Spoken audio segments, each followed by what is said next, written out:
All right, welcome to Out of the Blue from the Block M Podcast Network, part of the Fan First Sports Network. This podcast couldn't stop at 3 or 4 whiskey sours, gotta have 8.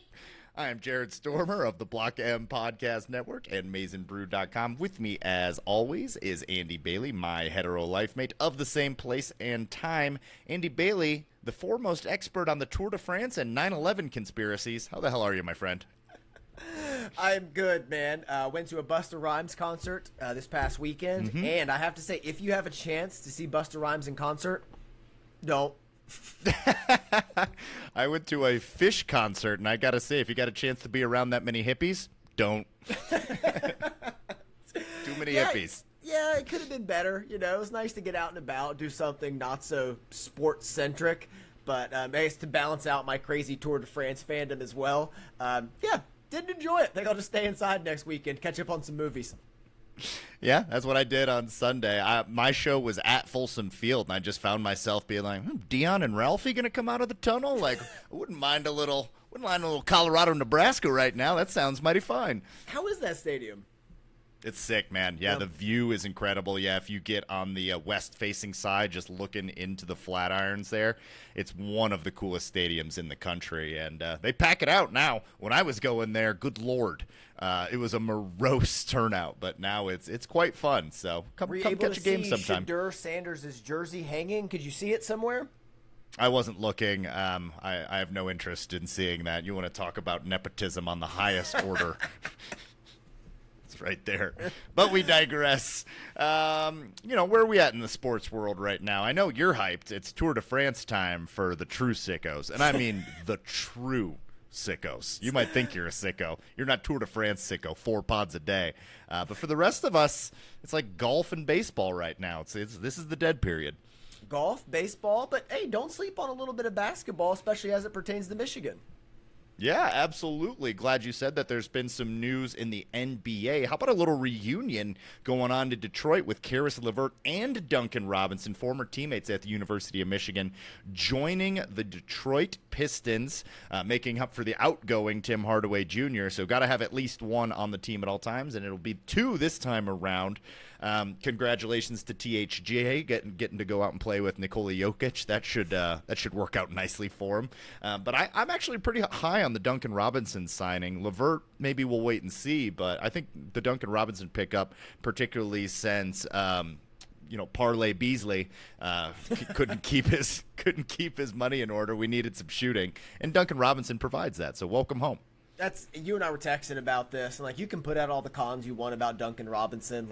We know all the shortcomings, but he can shoot the damn ball, and he's a good team player. And that's exactly what this team needed. And he's also not going to bet on games, so that's just an added addition there.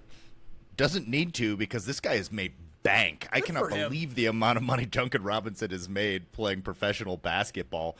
Brings movement shooting, much needed. Not going to be a great defender, but LeVert, actually not a bad defender. Only played 26 games last year. But LeVert has kind of turned himself into an okay defender, neutral at least, which is what you like to see. And he can still attack, coming off that second unit. So it's just good to have those guys home. I know maybe if you were going to quibble with what the Pistons have done, it's probably not what they've done. It's probably just that Atlanta, New York, and some other teams got a lot better, and Denver got a lot better, Houston got a lot better, and it's what did we do? And it's we're bringing back Ivy. We're going to replace the Beasley shooting. I think we'll be good. I like the patience. Trying to keep up with the Joneses a little bit, trying to add a little bit, especially when you've got such a curveball with Malik Beasley. Can't be overstated getting that curveball in the middle of free agency and be okay, we can still make some value adds here, but we're also not tying ourselves down. Yeah, Malik Beasley can't pay his dentist. Was not expecting that story to come out right on the onset of free agency signing. So it is what it is. Wishing them all the best, but welcome back to Michigan, LeVert and Duncan Robinson. Let's stay on basketball here because I actually did a little homework yesterday. Dude. I was really enjoying watching some Mojo, some Morez Johnson Jr. highlights. Been playing for the UA19 team, which also has AJ DeBansa on it, who's going to be a stud. He won the MVP of the UA19 league. But Morez Johnson, where after they won gold, was one of probably if it's DeBansa at number 1, it's Mojo at number 2.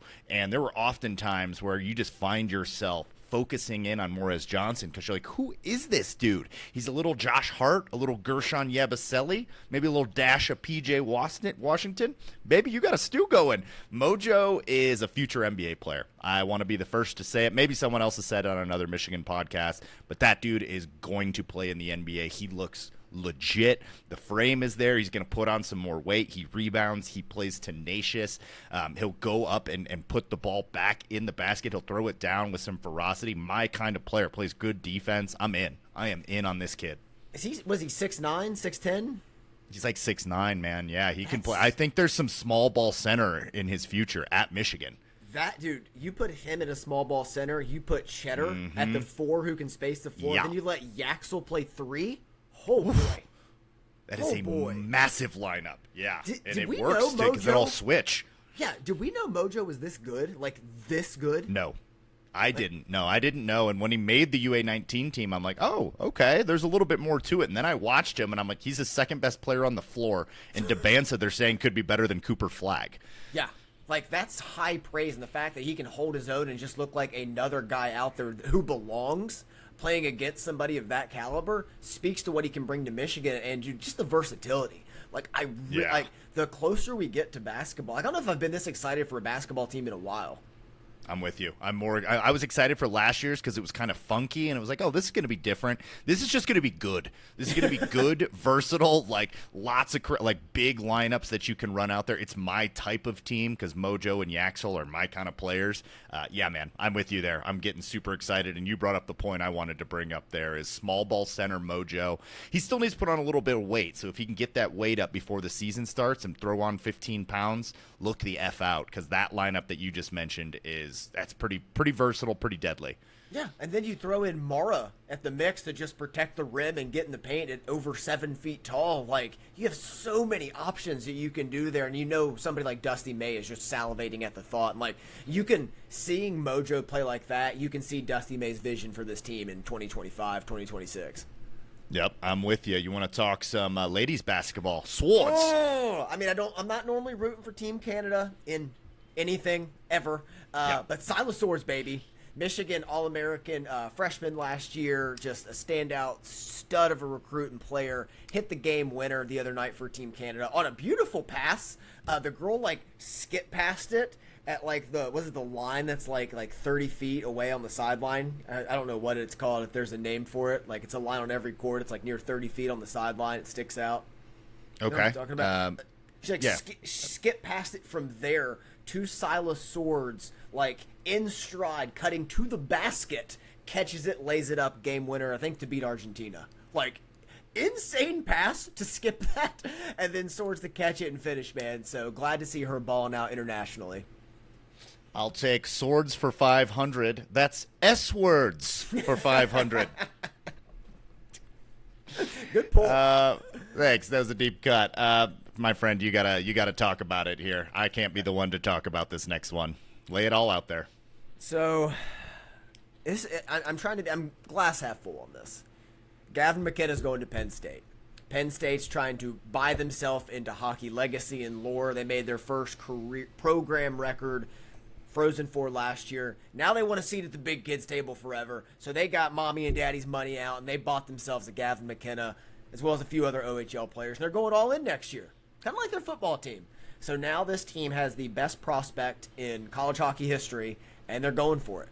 And it's going to be interesting to see how the rest of the conference responds, how Michigan responds. They're still in the mix for some guys, Porter Martone being the one to really watch to put out a big physical team next year. But why am I optimistic? Because Gavin McKenna didn't go to Michigan State. And that team is so good. And if they added him, you could almost, I think, just guarantee hanging a banner in Munn Arena. So the fact that he's at least not there, and it's just going to add some more depth to the conference overall, is so much better than just stacking the deck in East Lansing. Yeah, dude, but he's a criminal. I mean it, with a record. That's how I feel about some of them. So, yeah, now I'm officially a Gavin McKenna hater for the next year. We're going to add Martone. We're going to put Horkoff, first-round draft pick. And we're going to put Big Josh Ernest, who's built like Ernest Hausman, on the front line. And we're going to bully the hell out of them Florida Panther style. That's what we're going to do next year. Did you hear the Van Lathan bit about how it's good for sports to have athletes that you just hate and you can't really explain why. You have to have villains. You have to have villains. And the reason why, I mean, I'm going to pull a line from Shorzy here, that hockey is one of the best sports about this is the players can govern themselves. Like, if a guy does something dirty, then you can have your best enforcer go out there and fight him. You don't have that in other sports. Like, there's immediate, like, crime and punishment in hockey, and that kind of keeps the balance at, like, a very just cool level, as we saw at Four Nations. Yeah, I used to work at a Long John Silver's. We had the same policy. Got pretty violent back there. I thought it was only Red Lobster. I mean, that was my experience. No. I filled a sock full of hush puppies and beat a guy over the head with it multiple times if I had a nickel. I was using Cheddar Bay Biscuits dough around my knuckles. I'm going to teach him a thing or two. Don't hold the door for me, will ya? So we're going to give McKenna the biscuits, the hush puppy treatment next year. That's pure nonsense. What else is nonsense is this recruiting run. It continues to baffle since we last spoke, and there's been several more additions. A decommit, so we'll start with the bad news. We'll get the veggies out of the way, then we'll get to dessert. Four-star Brody Jennings, he was a cornerback, one of our higher-rated recruits. Flips from Michigan to Miami. Sounds like it's to be closer to family, and that this was some. He was one of our earliest commits, so honestly not someone we had talked about a lot, and when they commit that early, it's always like, okay, we'll wait and see, and wish him the best. Sounds like there was some family stuff going on, and he's going to be closer to family. So Michigan will certainly be better than Miami for the next 4 years. So, we're going to be just fine. Yeah, good for him. It has to be a family decision. God knows it's not football. Keeping with the veggies here, 5-star Calvin Russell commits to Syracuse. I want to shout out listener Ryan for this note he sent me on Twitter today. Syracuse head coach Fran Brown once gave an interview and said, he ain't paying no wide receiver $2 million, referencing Jeremiah Smith at Ohio State. But it's being reported that Russell is receiving over $4 million. I mean, technically he didn't lie. I'll tell you what I won't do is $2 million. Now $4 million. $4 million I will do. I'm a little dubious about this one, to see if the commitment lasts and to see if the career lasts in Syracuse. Yeah, exactly. That is very clearly bag chasing. And look, all due respect, you never know where this is going to go. Yeah, there's no guarantee you're getting to the NFL. Like, you probably have a better chance of getting there at Michigan than you do at Syracuse, but I digress. Like, take the bag. He also wants to play 2 sports. So he's going to play basketball at Syracuse as well, or at least attempt to, is my understanding. Yeah. We got room behind McKinney. Why don't come on in? But like you said, we'll see if he actually ends up at Syracuse in 2 years. My guess would be he'll be at A&M getting a separate bag. So hopefully it's in the contractual language that you only get that money whilst you're at Syracuse. But wish him the best. And it doesn't really matter because we got Zion and Travis, baby Travis Johnson, 4-star wide receiver, commits to Michigan. I haven't gotten to his tape yet because I've just been too busy with Zion Robinson tape and some Tank Davis tape. But this is a really, really good pairing. And then you add that to Marsh, who was already in this most current class. This room is going to look dramatically remade in like 2 years in Ann Arbor. Yeah, it's been, a rebuild on fast forward. I mean, they just completely overhauled the roster. You're going to have some more this year with players going out. And it's just tremendous work, man. You can see the concerted effort behind it. And I think the addition of Chip Lindsey and Bryce Underwood together, having that vision, makes it just a lot more attractive wide receivers to want to come to Michigan now. Yeah, absolutely. I mean, we haven't had – I guess the Nico Collins DPJ year was the closest thing we've had. And Tariq Black was that class. Tariq Black was also that class, which often forgotten, but it was looking like he was going to be the best of the group there for a brief moment there. Yeah. But Travis Johnson, 6'3", 185, and then you add that to Zion Robinson, 6'3", 180. This is a different brand of wide receiver that we're going at now. Like, gone are the Samaj Morgans. There's nobody like that in this class or even in the previous class. Actually, there was one guy, I think, Marsh is like 6 foot, maybe 6'1" if you're being generous. But these are big-bodied receivers that can move, that can go up at the point of contest and catch those contested balls. I'm really excited about it, man. This is really great work by this staff.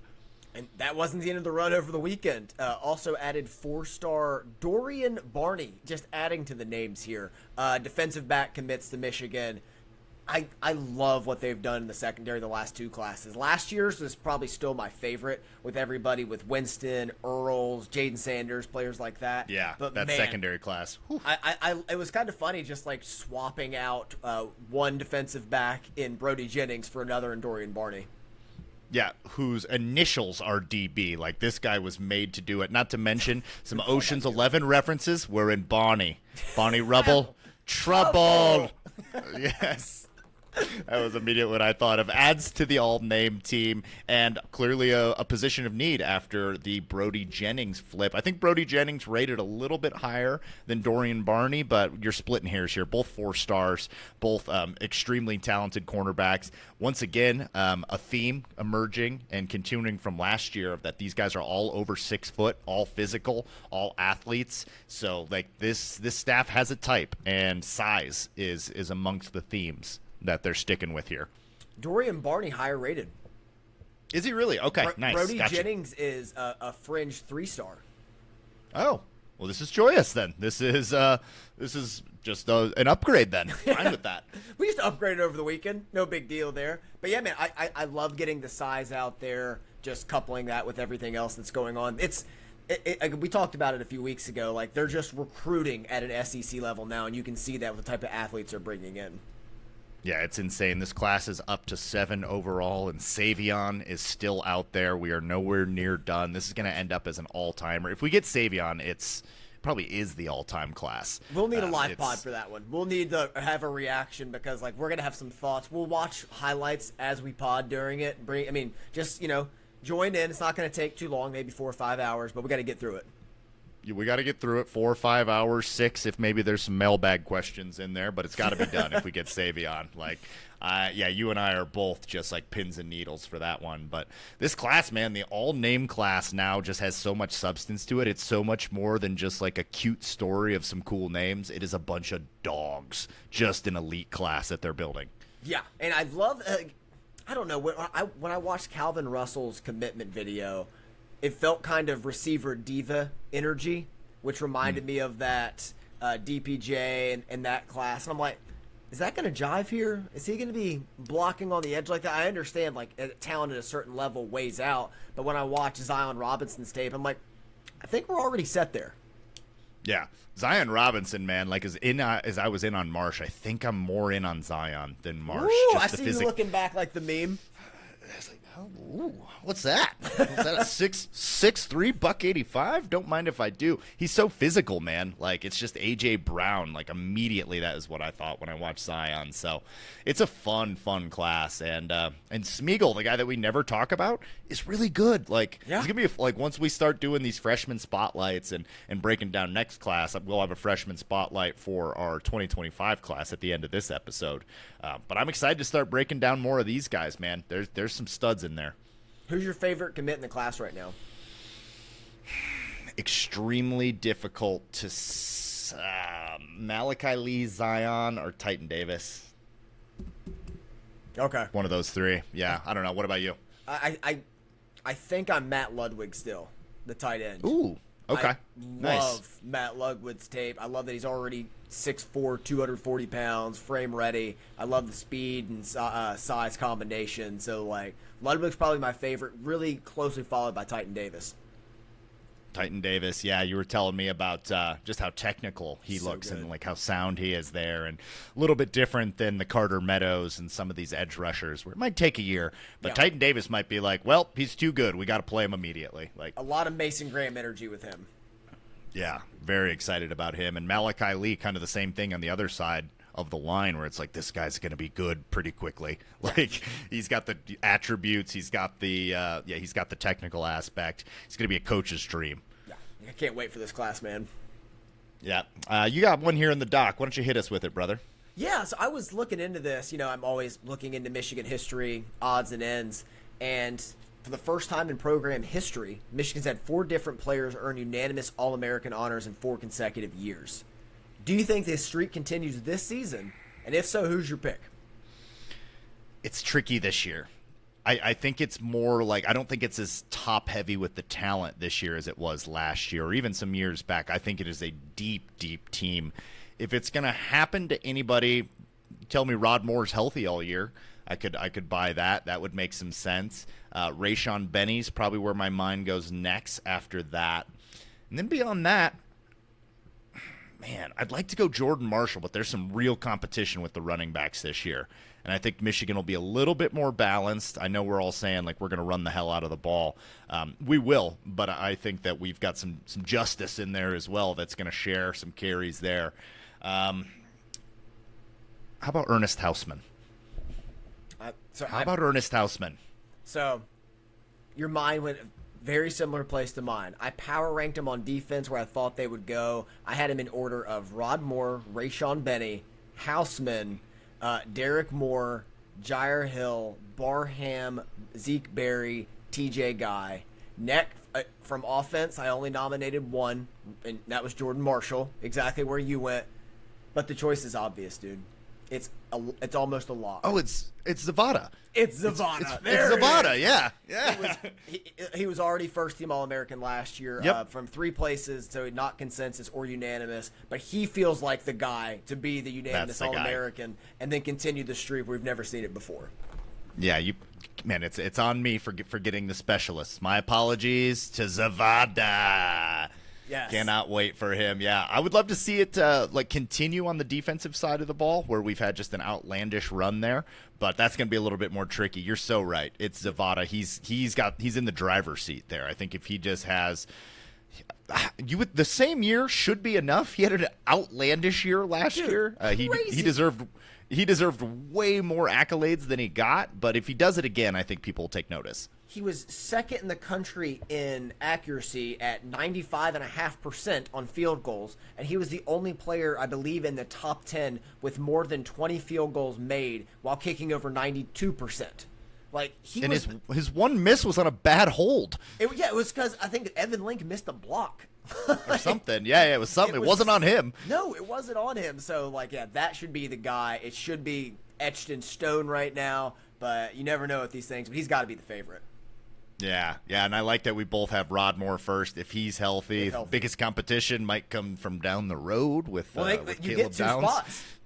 Yeah, exactly. It might be Moore and Downs. It might be the rivalry takes both of those guys. I haven't done my deep dive yet on every player who's coming back and all that outside of the Big Ten, but right off the top of my dome, those are the best 2 safeties coming back next year. Those 2 and Teneman, who transferred to Oregon from Purdue. Oh, yeah, the guy that we wanted. Yeah, absolutely. Exactly. So he's another name I think of off the top of my head. And, don't forget, Keon Sabb at Alabama. Keon Sabb. Yeah, the back sabber. You're on fire tonight. Oh, man. All right, brother. Anything else in the quick hits before we take a quick little break here? We're going to preview some linebackers and then also got a little freshman spotlight for you. No, man, I'm excited for it. All right, let's take a quick break. We'll be back right after this. All right, we are back. We are righteous men. The Michigan linebacker unit is very good, and we are here to talk about it. I am excited about this conversation. We did quarterbacks last week, moving through all the position groups as we inch ever closer to the season.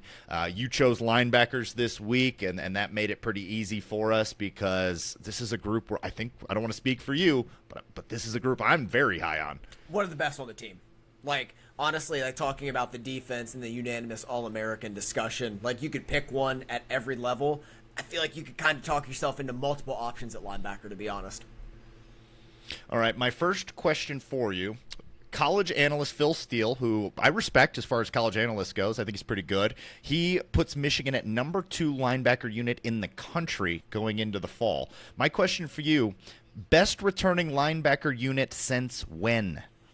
It's the best since Colson and Barrett coming back from 22 to 23. But I think this room has the potential to be better because I think third-year Ernest Hausman was better than second-year Junior Colson, and I think fourth-year Hausman can be better than final-year Junior Colson because you talk about last season as a first-year starter and getting the green dot and not having Rod Moore on the field with you, that's a lot to take on when you're in a new defense as well. So, he had so much to take on, and then after the Texas game, I don't know if there was a player playing better than Ernest Hausman on the defense, play in and play out. Yeah, let's start with Ernest the Furnace Hausman, the housing crisis, absolute lock at captain. He will be representing Michigan at Big Ten Days. Awesome human being as well. digging wells in Africa with his free time. You don't get a lot of free time as a college athlete. Led the team in tackles last year, 89 tackles, 54 solos, 7 TFLs quietly. Yeah. Can you have 7 TFLs quietly? 2 sacks and an interception. This is your just prototypical middle linebacker. Like, I can stand in there and stuff the run if something gets through me. Now, not a lot gets through that front four, but when it does, Ernest Hausmann is the exact kind of linebacker you want back there cleaning it up. A little bit of David Harris in him, just like everything that you want. I think that he works at the next level as an NFL prospect, but for what we have this year, it's just designed in a lab to stop the run. And also, like, I kind of trust him in coverage, too. He's not bad in coverage, like more so against the run. That excites me more, obviously, at linebacker. But you're not going to panic if he's put out into a position where he's in coverage, which is going to give Martindale a lot of options with what he can do with this guy in Barham. If his name were JT Irons, he'd be talked about in just revered circles across college football. It's 100% bad name theory. That's the only reason he's not talked about more nationally, is just because of his name. Like, he is so good in every aspect, and he just continues to get better. And, like, now the fact that he has a year in the system, he's been calling the defense, he's going to have a little more flexibility in the defense because of another player we're going to talk about later. I think we're going to see the next evolution of who Hausmann is as a football player. Yeah, and last year, something we brought up on our pod a decent amount was that the numbers weren't really big, and that's been the last 2 years. And you usually see sometimes these linebackers will get up over 100 tackles. Well, things were spread out a little bit, and over the last 2 seasons, maybe last year a little bit different. The defense was on the field more than we'd like. But this year, I'm hoping for a more balanced offense, and maybe the numbers aren't the same. But forget the numbers. Don't look at the numbers. This dude's going to have an impact this year. And you could make an argument he's the most irreplaceable player on this defense. You could make that argument, and I wouldn't fight you too much on it. I might push back a little bit just because, like, the depth behind him, there's really nobody behind Ernest Hausmann that can do what Ernest Hausmann does. Not getting to his level, but like the thing I love about this room is there's a lot of guys with, like, I mean, you want to say he has like a high WAR, wins above replacement. The replacements behind him, though, are all pretty high. And it's like they can all step up and really keep the ship afloat in a certain way, as you wouldn't say if somebody like, I don't know, Bryce Underwood. That's unfair. But if, like, I don't know, if like you get down to like the third string running back, you know, it'd be like John Volker, a lot friend of the pod, but there's going to be a drop off from Jordan Marshall, Justice Haynes to him.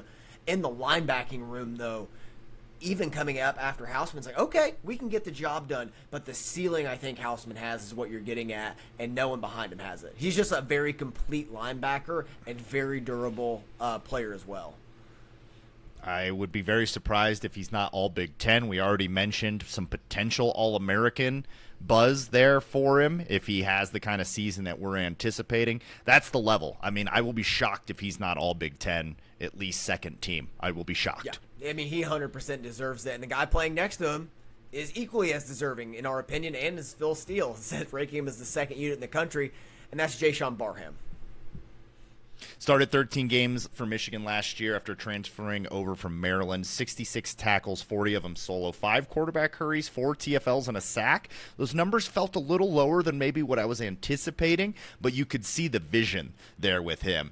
He was really well graded on PFF with his run defense grade, which is not what I was necessarily expecting from Barham when he came over. I kind of thought it would be a little bit switched there, but that's very encouraging to me that he has that part of his game down, and I know that the pass rush is going to come just because of the physical attributes. Hausmann is just a brick house, and this guy's a bobsled. Like, this dude is in a Formula One car, but he's also not small. Getting hit by Barham would suck.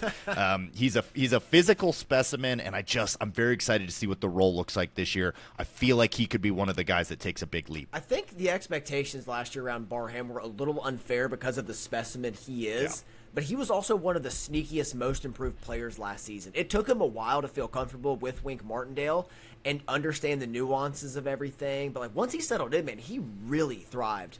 For me, like, go back and watch the final Ohio State possession last year just to see his growth and understanding, especially in coverage. And also throughout the year, he grew as a blitzer. Like, I think Martindale has said, like, they expected him to just kind of know it innately how to rush the passer, and he didn't. He just didn't know. You just kind of, shoot the gap and go. Like, not everybody has that Devin Bush headiness as just being a natural blitzer. And I think he learned that throughout the year and just got better. I think we're going to see it take another step this year, especially if he splits time at edge, as has long been rumored. Yeah, that's what I was just going to bring up is I think that you're going to see a little bit more of that this year. I mean, these guys, just the versatility that you can have, and there's some other players we're going to talk about, and those guys maybe being able to step up so he doesn't have to be in that traditional linebacker role and allow him to come off the edge, allow him to drop back into coverage. I mean, Wink Martindale's going to confuse the hell out of offenses with where guys are coming from, and Barham is like kind of queen on the chessboard for this defense when it comes to that because of how versatile he is with his athleticism. Yeah, those two just are a super fun duo. Whatever the one doesn't have, the other one does have, but then they're both great against the run. Good freaking luck running on this team again in the year of our Lord 2025. Have fun. Well, it's like one of the things I want to talk about, and it's going to transition us nicely, is the reason they're going to be able to be so versatile is because of a player like Jimmy Rolder. Rolder quietly had more tackles than Derek Moore last year in a far different kind of snap count from each player. And his growth is going to allow Barham and Houseman to just do whatever they want at times. They can bring out in a 3 linebacker look, transition Barham up to the edge, and just do so many different things to play around like that. And with a madman like Wink Martindale playing the defense, you just know he's looking at like Rolder as a very important piece in the machine of this defense. Well, Rolder's an anarchist and an Illinois alpha male, and we're very excited to have him. Somehow a senior, Jimmy Rolder being a senior, I was not expecting that. But yeah, the math tracks. Just he's been there this long. It's now or never for him. I mean, he was healthy in 2024, but you can see it a little bit. Like Rolder's a guy that we've ID'd for the last couple years. Like, okay, there's something there. This is the year. Like he's going to be counted on. You're feeling pretty confident. This is the third name. Then it sounds like. I'm very confident this is the third name. He was last year, and I think he's just gotten better since then. His biggest battle is nobody else on the roster for the third spot. It's just health. Yeah. Yep, exactly. If healthy, Jimmy Rolder, there's some like Jake Ryan to the game, which is why, like, I mean, you could honestly see him like when we were talking about it. I almost took him at edge because of the body. He's 6'2", but he plays bigger. Him and another guy we're about to talk about here, where it's kind of just like there's a little edge rusher to these guys because they're just physical. Dude, he's Rolder's a physical specimen. Good blitzer. Like he's a better natural blitzer than Barham is. Yeah, he's got that in him, which is why there's some Jake Ryan to him, because Jake Ryan, his freshman year, they're just like, well, I don't know what this guy is, but he can get after the quarterback, so deploy him. Yeah. And I think you can do that a little bit this year with Jimmy Rolder. There's more depth. There's guys behind it. There's young guys coming up as we kind of move through this. I'm with you. I think he's number 3. Stay healthy, and we're in great shape there. Who do you got at number 4? Who else do you see maybe getting some snaps?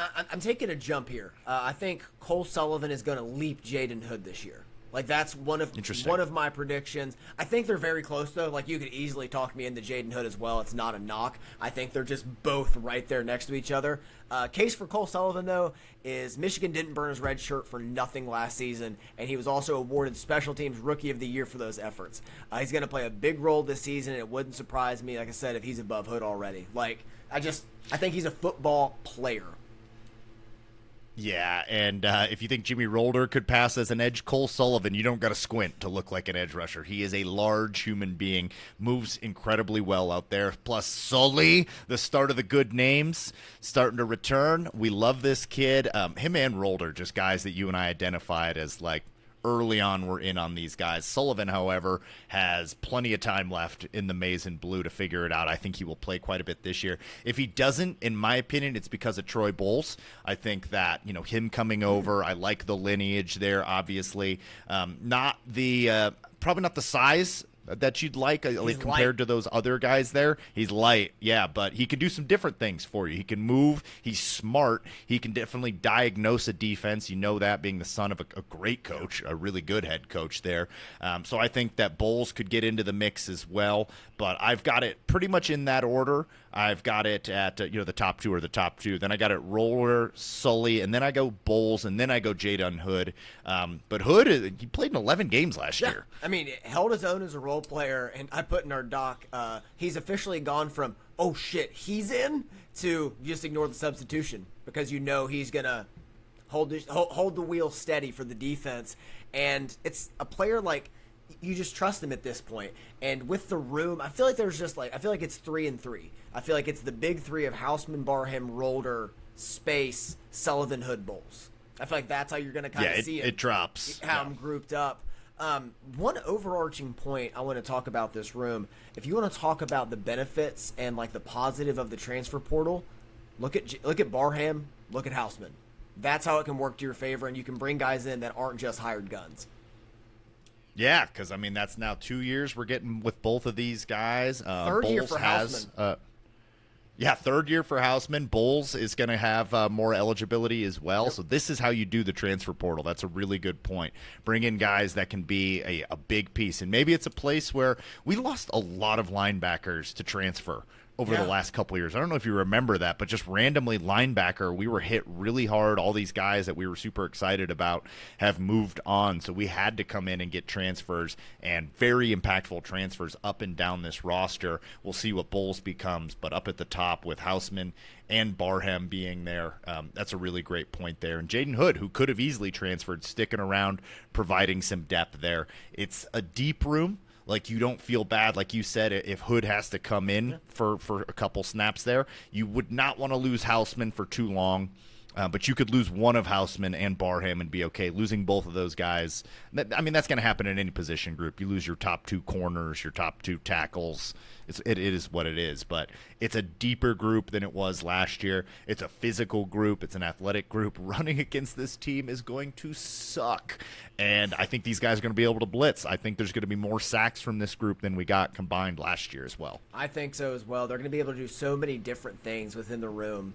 But you talk about how the team was hit with departures from that position, and next year there's going to be some as well. Houseman's gone, Barham's gone, Rolder could be gone. I think he could come back.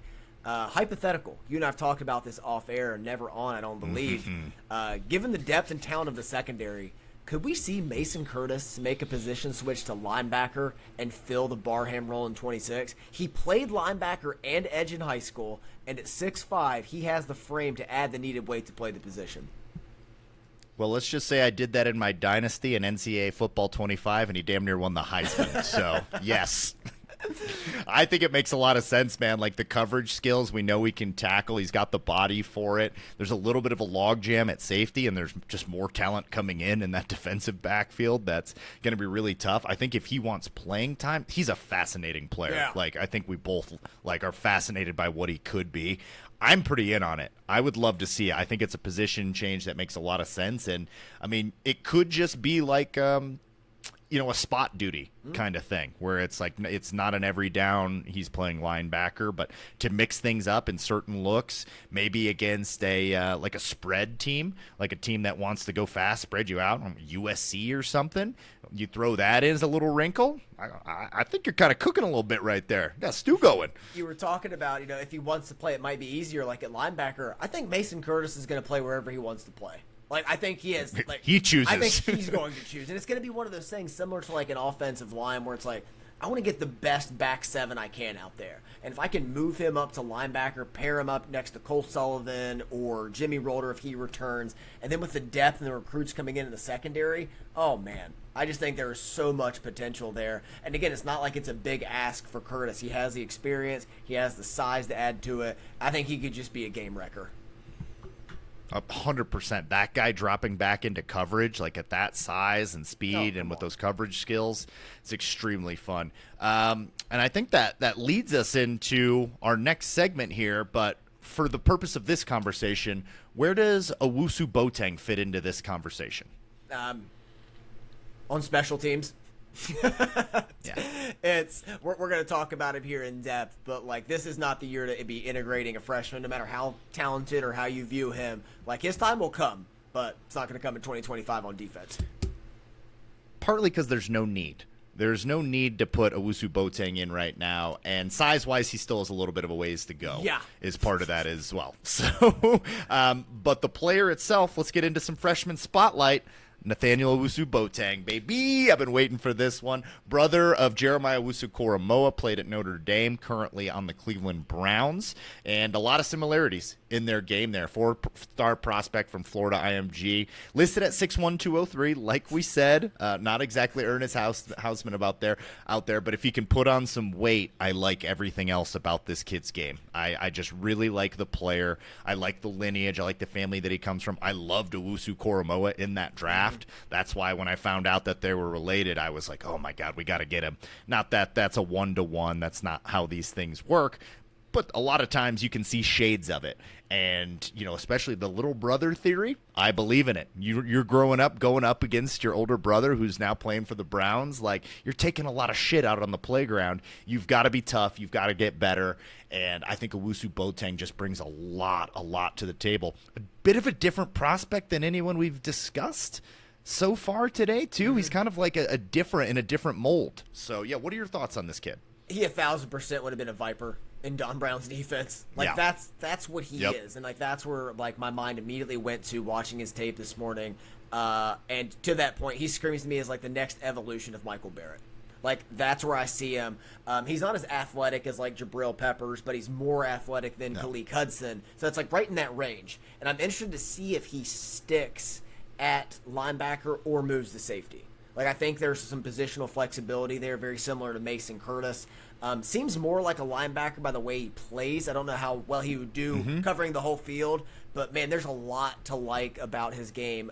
Undersized, but is great in space, and, boy, this kid loves to tackle. He is at his best when he's pursuing ball carriers on the perimeter, and he flies to the football. I'm not surprised you loved watching his tape. Like, I'd see a play after a play and be like, oh, Jared liked that one. Oh, there's another one. Like, the way he pursues the ball, he's like a madman out there.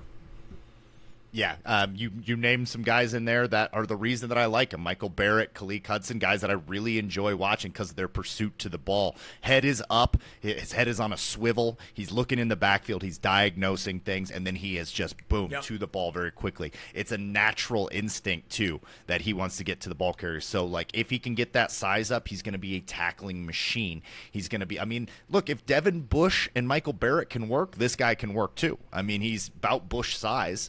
Devin Bush wasn't that. I think Bush was 5'11". This guy's listed at 6'1", 203. So he absolutely can Bush work at linebacker. Let me see. By the time he left, yeah. 226 when he came in.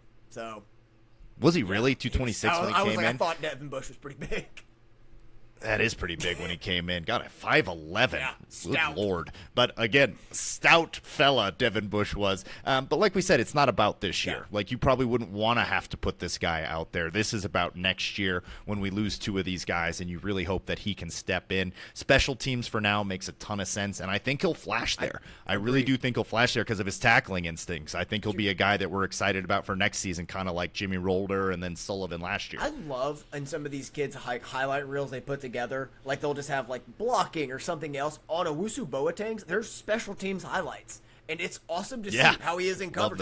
He's great at special teams, and I think that's where it's going to have a role very similar to Cole Sullivan, where I think that he's going to be just too talented, and just like that effort in pursuit of ball carriers is going to be too great to keep off the field. So that's where his role is, because the knocks are easy, man. Like, he's got to be better in the box between the tackles and run support because of his size. Like, you can't play in the Big Ten at linebacker at 203 pounds. Like, that's just not going to cut it, and it's easy to point to, so that's why it's best to be like, okay, like, we're not going to redshirt you, but we kind of are in a way, where it's going to be break if needed. But right now, find a role in special teams. I'm with you. I think he's going to absolutely thrive there. I would be shocked if he's not a day one starter on special teams, and then you're really building for the future and getting into everything very similar on the Cole Sullivan trajectory. What I 100% agree with a lot of what you said in there, almost everything you said in there. I think he will also be able to contribute, not this year, once again, but in pass coverage, much like his brother, who's like excellent in pass coverage. This guy can cover tight ends. I mean, only 6'1", so you're up against 6. That's hard. It's difficult for any linebacker to cover any tight end at any level. That's just how it goes. But he'll be better than others, I think, and that's partly because being the son of an NFL defensive coordinator, like all that lineage stuff, just football smarts, but also speed and instincts, to me, equals good coverage linebacker, which in the modern day game, you definitely need to have. I mean, the Big Ten, not exactly 3 yards in a cloud of dust like it used to be anymore. Certainly, you go up against Iowa, it's going to be a little bit different game than when you're going up against USC. I mean, you go up but I think he's going to be a weapon. Yeah, exactly. 100%. It is 3 yards in a cloud of dust. 3 yards in a cloud of shit a lot of the times last year, but I digress. Yeah, man, I'm just really excited about the intangibles. I'm really excited about the lineage, as I've mentioned a couple times. Smart player, good feel for the game. Comes from a good family by all accounts, too. So, like, Michigan man, like, gonna be, like, one of the leaders of this team, I think. Could end up being, like, another green dot candidate down the road. So I'm really high on him. I think a little bit higher than you are on him, but it'll take some time. Oh, the last point I wanted to make, I love watching IMG tape as opposed to other high schools because I know how good the opponents are, and I know how fast the team is. And, like, if you look fast on IMG, you're fast. Exactly. That's a big thing. God, the only thing I hate about IMG tape is, like, production because they rotate every position almost, like, quarterly, so it's like you get like a little you get glimpses, and it's like, God, I want to see how does he progress throughout a game. How's the rush plan change? How's this? You want to see kind of those counter moves, but it is great to see knowing the competition. And I think again, I really like I keep coming back to Michael Barrett because I see like that's where he could be. Like he could be the next evolution, be the guy. But at worst, I could see him being the Michael Barrett that graduated as an awesome number 2 next to a Junior Colson or whoever's next to him when he graduates. Like I really feel like the floor is super high with this kid. I'm with you. You want him next to a big, bruising middle linebacker that just fills the box. And maybe that's the other linebacker we took in this class, Chase Taylor, who came in at 6'3". But he has the same weight as Owusu-Boateng with 2 inches of height on him. So also not quite ready this year. So we'll see who the number 2 is. But I agree with that take. I think Barrett's the comp.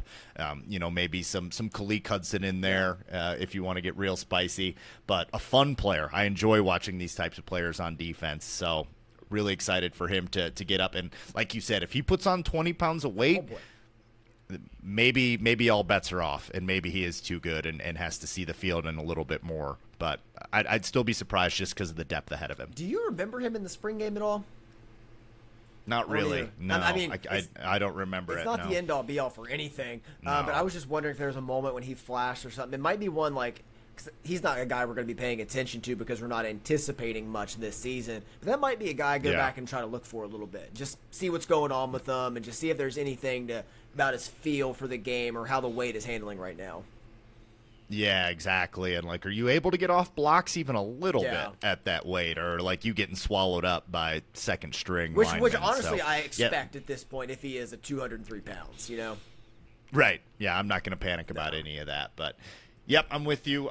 Very interesting player, exciting player, and hopefully we can actually hold on to some of these linebackers we've recruited and not have to keep going into the transfer portal. But transfer portal's worked out well. Hopefully this kid is a 4-year player for the Maize and Blue, and I'm excited about it. And if you have to dip into the transfer portal, you could end up with Jayshon Barham and Ernest Hausman. So not bad. Not bad at all. Any final thoughts on the linebacker room or Owusu-Boateng? Anything along the lines? One final thought. Brian Jean-Mary, position coach here, came back to Michigan for his second stint last season after having served on the staff for the 2020 season. Have we officially forgiven him for saying the Big House fans were a tennis crowd when he left in 2020? Well, he's not right. That's just flat out asinine thing to say, having been to a couple other stadiums there, and particularly like post 2020, like we got the lights up. There's been some incredible moments. Some of the crowd pops since we started beating Ohio State are elite, some of the best in the nation. So you're wrong, BJM. I forgive you for now, but I mean that it's like a temporary restraining order kind of thing. So I think we actually owe him a handshake for this. I think Brian Jean-Mary's comments when he left in 2020 inspired the 2021 crowd we saw against Washington in week 2. I think that's where it stemmed from. I think they needed a public embarrassment like that. I mean, also I think COVID happened and helped as well, and fans were kept out of the stadium, so they were just so rabid to be back in person for once. I think that added to it as well. But I think just being kind of publicly humiliated a little bit by a guy leaving your program, be like, yeah, your fans are at Wimbledon right now, just clapping along, enjoying it. I think that sparked it in 2021, which led to the Washington game, which led to Ohio State, which led to a 4-year streak of dominance. So thank you, Brian Jean-Mary. I like that. That's a good zag. Way to zag. That's why you're number 1. Appreciate everyone for tuning in. Please make sure you like, share, subscribe, give us 5-star reviews, all that. All the socials are out there. It's going to be Out of the Blue Sports or OOTB Sports, Twitter, TikTok, Instagram. We're out there in these streets, and we would appreciate you helping us to grow. Thank you to Tony, our producer. I'm Jared. That's Andy. This is Out of the Blue. We'd like to remind you that wherever you go, go blue.